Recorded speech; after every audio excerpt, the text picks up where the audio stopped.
தன்னியனாக என்னை ஆண்டருள்வாய் சரவணானந்த சண்முகனே. இல்லாமல்ல வழிபடு கடவுளாகிய தண்டமில் கடவுள் தொண்டாயுதபாணி கடவுளுடைய திருவருளையும் சிறவையாதீனம் ஆதி குருமுதல்வர் திருப்பெருந்திரு ராமாசாமுடைய குருவருளையும் மனமை மொழிகளால் வாழ்த்தி வணங்கி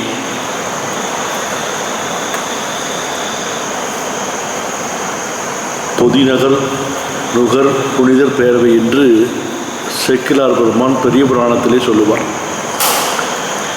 அடியார்களெல்லாம் கூடியிருக்கின்ற சபை பொதிநகர், பொதிநுகர் புனிதர் பேரவை என்று சொல்லுவார். சான்றோர்கள் நிறைந்த சபை என்று சேக்கிழார் பெருமான் போற்றுவார். அப்படி ஒரு காலத்தில் இந்த சபையானது சான்றோர்கள் நிறைந்த ஒரு சான்றோர்களும் ஆன்றோர்களும் அருளாளர்கள் எல்லாம் நிறைந்த ஒரு பொற்சபையாக இது விளங்கி இருக்கின்றது. அப்படிப்பட்ட அருளாளர்கள் எல்லாம் வாழ்ந்த இந்த புண்ணிய பூமி,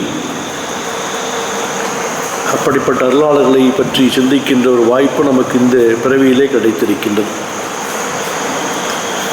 ஈதோர் பிறவி வாய்த்தது நன் தமக்கு என்று சொல்லுவார்கள். இந்த பிறவி கிடைத்திருக்கிற அரிய பிறவி.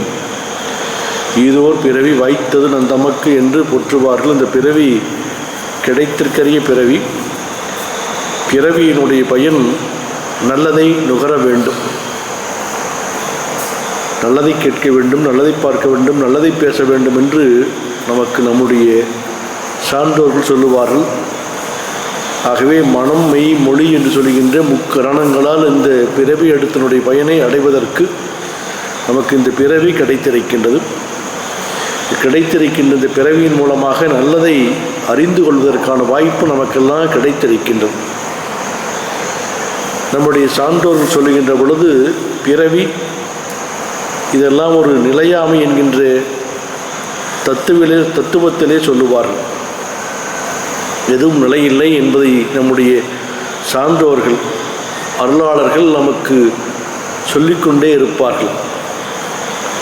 பொருளும் நிலையில்லை, மற்ற பதவியும் நிலையில்லாய், எதுவும் நிலையில்லை என்பதை உணர்ந்து கொண்டால் உலகத்திலே ஒருவன்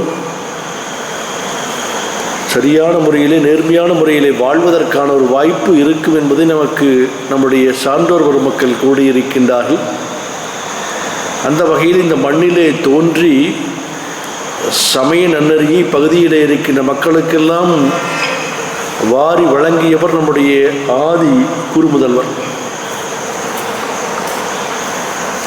ஒரு 150 ஆண்டுகளுக்கு முன்பு அவர் இந்த மண்ணிலே தோன்றவில்லை என்றால் பகுதியிலே இருக்கின்ற மக்கள் எல்லாம் ஒரு சாதாரண மக்களாகவே வாழ்ந்து மறைந்து இருப்பார்கள்.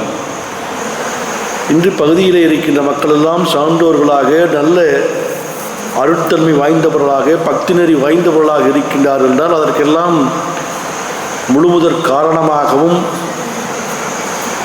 வழிகாட்டுதலுக்கு உரியவர்களாக இருக்கின்றவர்கள் நம்முடைய ஆதி குருமுதல்வர் என்பதை நாம் இந்த நேரத்திலே நினைத்து பார்க்கின்றோம்.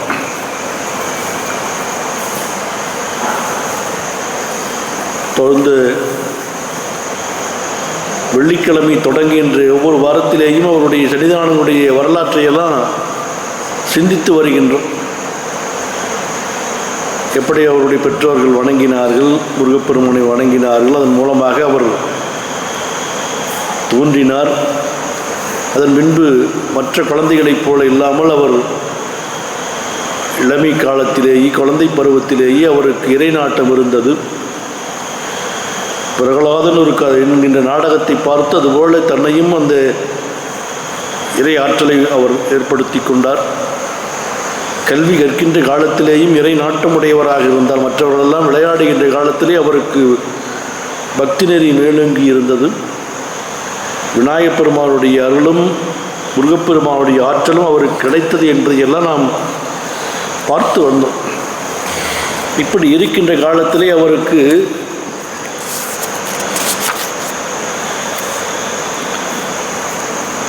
குடும்ப நிலையிலே இருந்து வேளாண் தொழில் செய்து கொண்டிருக்கின்றார். இப்படி ஒரு நாள் அவர் பணிகளை எல்லாம் முடித்து வந்து வீட்டுக்கு வருகின்ற பொழுது கிணற்றிலே இறங்கி நியமங்களை எல்லாம் முடித்து நீராடி கோயில் வழிபாட்டிற்கு செல்லுங்கால் முருகப்பெருமானை மனதிலே உருகி உருகி நினைத்து கொண்டிருக்கின்றார். ஏழையேன் மீது இன்னும் வாது செய்திருந்திடில் என்னை காப்ப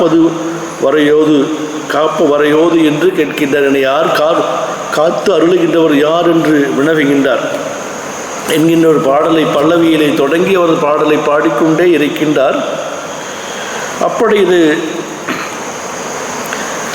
மக்களின் தொடர்பால் பாட்டை நிறுத்தி வழிபாட்டை முடித்து வீடு செல்கின்றார். அப்பொழுது சொல்லுகின்றார்கள், இரவிலே கணபதி சன்னதியிலே வணங்கும் போது மூர்த்தி வடிவிலே இருந்து 4 தோள்களுடன் வெளிப்பட்டு கருணையுடன் நோக்கி, நீ இப்போது செய்வதெல்லாம் நீ செய்து கொண்டிருக்கின்ற வழிபாடு சரியை கிரியை என்று சொல்கின்ற நிலையிலே இருக்கின்றது. அடுத்த நிலைக்கு சரியை கிரியை யோகம் ஞானம் என்று சொல்கின்ற நிலைக்கு செல்ல வேண்டும் என்றால் இந்த வழிபாட்டிலே இருந்து நீ அடுத்த நிலைக்கு செல்ல வேண்டும் என்று அவருடைய மனதுக்கு ஒரு குரல் கேட்கின்றது. ஆகவே இது ஒரு குறையாக உள்ளது. ஆகவே இது எது வேண்டினும் முருகப்பெருமானுடைய செந்திற்பதிக்கு வந்து பெறலாம் என்றோது வரையக் கண்டு வியந்தார். அந்த கணபதியின் விநாயகப் பெருமானுடைய வடிவத்திலே 4 தோள்களோடு தோன்றி இதை சொல்லுகின்றார். நீங்கள் இப்போ செய்து கொண்டிருக்கின்ற இந்த சரியை கிரியெல்லாம் சாதாரண நிலையிலே இருக்கின்றது. அடுத்த நிலைக்கு செல்ல வேண்டும் என்றால் நீ செந்திலம்பதிக்கு சென்று முருகப்பெருமானை வணங்கினால் உனக்கு உயர்ந்த நிலையை அடைய முடியலாம் என்று அவருக்கு சொல்லுகின்றார். ஒரு சொல்லி மறைந்து விடுகின்றார். அது மட்டுமல்ல, ஒரு கேசவன் சேவகன் ஒருவன் வந்து ஒரு கடிதம் கொடுத்து அதை பெற்று பார்த்தா நீ உடனே திருச்செந்தூருக்கு வந்து சேர வேண்டும் என்று உத்தரவாக அமைந்திருந்தது. அவருக்கு மனம் அன்றிலே இருந்து திருச்செந்தூருக்கு செல்ல வேண்டும் என்கின்ற மனம் ஏக்கமாக இருந்தது. ஒரு நாளும் கடமையை செய்வார்,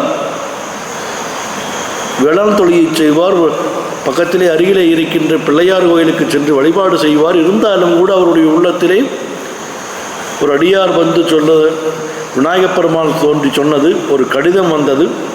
ஆகவே செந்தில் நகர்தன்னில் வாசனை திக்கு வேறில்லா சிறியனை ஆளும் நேசனே என்று சொல்லி ஒரு பாடலையே சரணமாக முடித்து பாடிக்கொண்டே இருக்கின்றார்.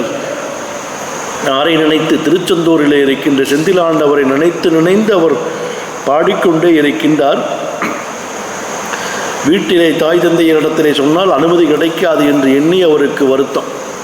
சொன்னால் போக வேண்டாம், தனியாக போக வேண்டாம், அங்கெல்லாம் போக வேண்டாம், அவ்வளோ தொலைவாக இருக்குது என்று சொல்லிவிடுவார்கள் என்கின்ற உள்ள கருத்து அவருடைய உள்ளத்திலே தோன்றுகின்றது. ஆனால் என்ன செய்கின்றார்? ஒரு நாள் செந்திற்பதற்கான திருச்செந்தூருக்கு செல்ல வேண்டும் என்று ஆர்வம் ஏற்பட்டு நள்ளிரவிலே அவர் புறப்பட்டு விடுகின்றார். மாலை நேரத்திலே வீட்டிலே யாருக்கும் சொல்லாமல். இன்றைக்கெல்லாம் இருக்கிற போல் மின் விளக்கெல்லாம் இல்லை. ஒரு 150 ஒரு 100 130 வருஷத்துக்கு முன்னாடி எப்படி இருக்குன்னு நினச்சி பாருங்கள். 1877 87 அவருடைய 20-25 வயதிலே அவர் வீட்டை விட்டு புறப்படுகின்றார். இருள் சூழ்ந்து இருக்கின்றது. இருள் சூழ்ந்து இருக்கிறது மட்டுமல்ல, நல்ல கருமேகம், நல்ல மழையும் பெய்து கொண்டே இருக்கின்றது. வெளியிலே வந்து விடுகின்றார், வெளியிலே செல்லுகின்றார். ஆனால் அவருக்கு வழி தெரியவில்லை. இருளாக இருக்குது, எப்படி போகிறதா அப்படி போகிறதான்னு தெரியல. அருகிலே இருக்கின்ற விளாங்குறிச்சி பதியை தாண்டி செல்லுங்கள், வழி தெரியாது, இருள் சூழ்ந்திருக்கின்ற பாதையிலே செல்லுகின்றார். முன்னாலையும் தெரியல, பின்னாலையும் தெரியல. இறைவன் விட்ட வழி என்று அவர் தெரிந்தவாறு ஒரு பாதையிலே செல்லுகின்றார். சென்று அவர் அவிநாசி சாலையை சேர்ந்து விடுகின்றார். திரும்பி பார்த்தால் முன்னாலை பாதை காண பின்னாலை பாதை காண எப்படியோ ஒரு இறைவன் விட்ட வழி என்று சொல்வது போல அந்த இறைவன் விட்ட வழியிலே அவர் சென்று அவிநாசி சாலையை சென்று அடைந்து பெரும் வழியை வந்து கூடிவிடுகின்றார். அதன் பின்பு அவர் திரும்பி பார்க்கின்றார். முன்னும் இல்லை பின்னும் இல்லாத ஒரு பாதையாக இருக்கின்றது. அப்படியே செல்லுகின்ற பொழுது அவர் ஏதாவது ஒரு சத்திரம் இருந்தால், எங்காவது இருந்தால் போய் தங்கி கொண்டு காலையிலே புறப்படலாம் என்று எண்ணிக்கொண்டு பார்க்கின்றார். ஒரு தொலைவிலே ஒரு சின்ன வெளிச்சம் இருக்குது, பேச்சினுடைய சத்தமும் கேட்குது, யாரோ இருக்கிறாங்க, இங்கே போனால் தங்கிக்கலாமாட்டிருக்குதுன்னு போகிறாரு. அப்படி போகின்ற பொழுது வழியிலே இருவர் அவரை தடுத்து அவரிடத்தில் ஏதாவது பொருள் இருக்குமா, கவர்ந்து சென்று விடலாமா என்று எண்ணுகின்றார்கள். யாரோ வர்றாங்க, நள்ளிரவு நேரத்தில் வர்றாங்களே, ஒரு விட்டத்தில் ஏதாச்சும் பொருள் இருந்ததுன்னா எடுத்து பிடுங்கிட்டு போயிடல, காசு பணம் வச்சுருப்பார், ஏதாச்சும் கையில் காதில் ஏதாச்சும் போட்டிருப்பார், கவர்ந்து போய்விடலாமா என்று அவரை தடுத்து உங்களிடத்தில் என்ன இருக்கின்றது கொடுங்கள் என்று வேகமாக கேட்க, என்னிடத்தில் ஒன்றும் இல்லை, ஒரு விபூதி பை தான் இருக்குது அப்படின்னு சொல்லி காட்டுறாரு. அவர்கள் அச்சப்பட்டு விலகி சென்று விடுகின்றார்கள். அதில் ஒருவன் சொல்லுகின்றார், அவர் ஒன்றும் இல்லை, வெறும் விபூதி பை வச்சிருக்கிறாரு அப்படின்னு சொல்லிட்டு பயந்து வந்து விட்டேன். அவர் காதிலெல்லாம் கடுக்கனெல்லாம் போட்டிருக்காரு, அதையெல்லாம் பார்க்கல, அவனுக்கு தெரியவில்லை. ஆகவே அவர்கள் சென்று விடுகின்றார். இவர் காதில் அணிந்த அணிகலனின் கவர மனமின்றி விலகினார்கள் என்று அவருடைய வரலாற்றிலே நாம் பார்க்க முடிகின்றது. தன்னுடன் வந்த ஒருவனிடம் இவர் பால் விபூதி பையை தவிர ஒன்றுமே இல்லை என்று கூறி ஏகினான் என்று வரலாற்றிலே பார்க்க முடிகின்றது. இப்படியே ஒரு நாட்கள் அவர் புகைவண்டி நிலையம் சென்று அங்கே இருந்து அவர் மதுரியம்பதிக்கு செல்கின்றார்.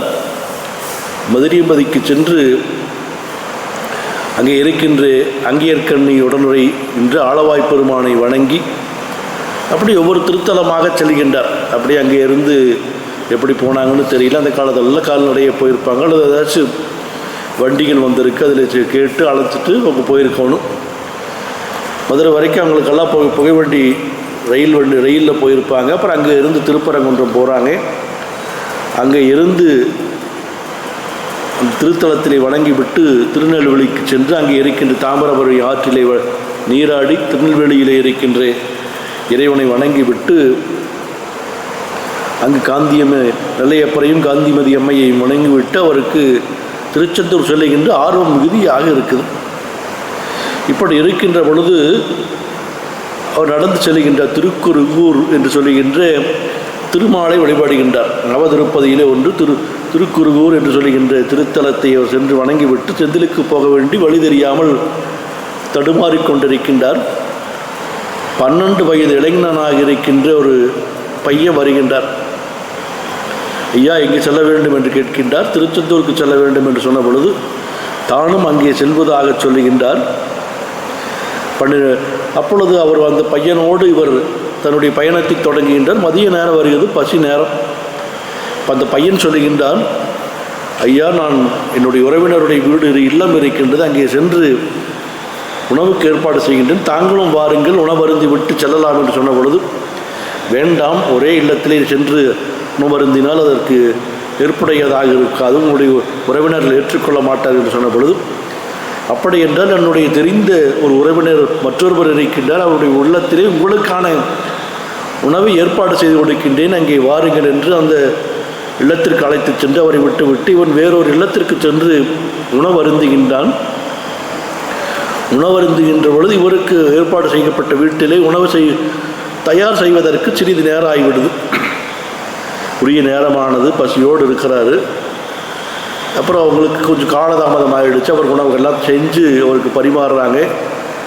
ரொம்ப அவங்களுக்கு காரமாக இருக்குது, அதனால் அவங்கள சாமியினால் சாப்பிட முடியல, கொஞ்சம் சாப்பிட்டு போதும் எனக்கு வேண்டான்னு சொல்லி நிறைவு செஞ்சு விடுறாங்க. அப்போ அந்த பையனும் அழைத்து வந்த பையனும் பக்கத்து வீட்டில் போய் சாப்பிட்டு வந்து புறப்படலாம் என்று சொன்ன பொழுது சாமியில் அந்த உணவுக்கான ஒரு செலவு தொகையை கொடுக்குறாங்க.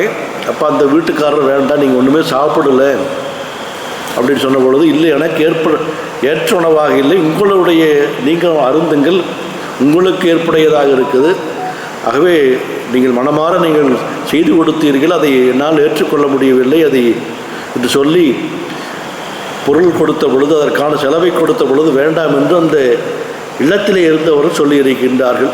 அப்பொழுது இவர் மறுத்து, இல்லை, எனக்காக செய்திருக்கின்றீர் என்று அந்த பொருளை அதற்கான உரிய தொகையை வைத்துவிட்டு மீண்டும் பயணத்தை தொடங்குகின்றார்கள். மாலை நேரம் வந்து விடுகின்றது. அந்த பையன் சிறிது தூரம் வந்துவிட்டு இரவாகிவிட்டது. நான் இன்று அருகிலே என்னுடைய உறவினருடைய இல்லம் இருக்கின்றது, அங்கே சென்று தங்கிவிட்டு காலையிலே வருகின்றேன். அப்பொழுது தன்னுடைய பயணத்தை தொடங்கலாம் என்று சொல்லுகின்ற பொழுது, இல்லை, 10 கல் தொலைவு தான் இருக்குது, இரவே போய்விடலாம் என்று இவர் சிந்தித்து கொண்டிருக்கின்றார். சிந்தித்து கொண்டிருக்கின்ற பொழுது இரவு நேரம் அவருக்கு வழி தெரியல. பையனும் இரவாயிடுச்சுட்டு அவன் வீட்டுக்கு போயிடுறான். தெரிஞ்சவனுடைய வீட்டுக்கு போயிடுறான். இவர் மட்டும் தனியாக திருச்செந்தூரை எப்படியாவது செந்திலாண்டவரை கண்டு தொழ வேண்டும் என்கின்ற எண்ணம் மட்டும் அவருடைய உள்ளத்தில் இருந்து கொண்டிருக்கின்றது. இரவு நேரத்தில் சென்று கொண்டிருக்கின்றார். ஒரு பெரியவர் வருகின்றார். வந்த அவர், நான் அங்கே திருச்செந்தூர் தான் செல்கின்றேன், வாருங்கள் என்று சொல்லி அவரை அழைத்து சென்று, இரவு இங்கே தங்கிக் கொள்ளுங்கள், அவருடைய இல்லத்திற்கு போயிடுறாங்க. இரவு நேரம் ஆகிடுச்சு, நடையெல்லாம் சாத்தியிருப்பாங்க. இப்பொழுது திருக்கோயில் நடை சாத்தியிருப்பாங்க. நீங்கள் இங்கே என்னுடைய வீட்டில் முன்னால் தங்கிக் கொள்ளுங்கள், நான் காலையிலே உங்களை அழைத்து செல்கின்றேன் என்று சொல்லிவிட்டு அவருடைய இல்லத்திலே அவர் தங்க வைத்து விட்டு அவர் உள்ளே சென்று வீட்டுக்குள்ளே சென்று விடுகின்றார். காலையிலே எழுந்து இவர் பார்க்கின்ற பொழுது வீட்டிலே இருந்து அவர் உள்ளே சென்றவர் வருகின்றார். அப்பொழுது அதே நபர், யார், இரவு வந்தவரை காலையிலே வந்து இவரை நம்முடைய சாமியுடைய சன்னிதானங்களை யார் என்று கேட்கின்றார். நேற்று இரவு கூட வந்தார். கூட வந்தவர் உள்ளே அழைத்து, இல்லை, வெளியிலே வீட்டினுடைய முற்றத்திலே படுத்துக்கொள்ளுங்க என்று சொல்லிவிட்டு அவர் உள்ளே சென்று விட்டார்.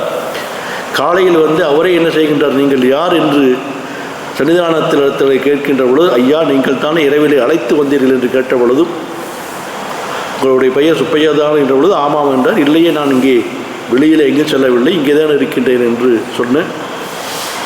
அப்பொழுது வந்தது யார், எதற்காக தன்னை அழைத்து வந்தார், ஏன் இங்கே தங்க வைத்தார் என்கின்ற உள்ளத்திலே அந்த எண்ணங்கள் எல்லாம் இருந்தாலும் கூட காலையிலே அவரிடத்திலே சொல்லி கோயிலுக்கு செல்ல வேண்டும் என்று சொன்ன பொழுது